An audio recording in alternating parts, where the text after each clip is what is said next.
Lunedì 9 novembre, Santo Oreste. È il 314° giorno dall'inizio dell'anno, ne mancano 52 al termine.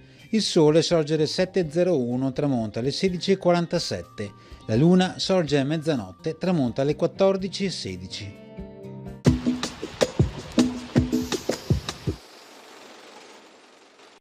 Emanato un decreto con il quale gli ambasciatori veneziani devono, oltre che giurare di operare e trattare soltanto per l'onore ed il vantaggio di Venezia, consegnare al ritorno in patria qualsiasi regalo avessero ricevuto durante la loro missione.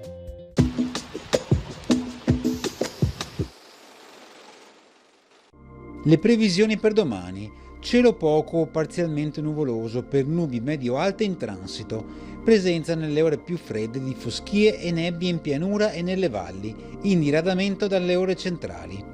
Temperature in prevalenza stabili, salvo locale diminuzione in pianura.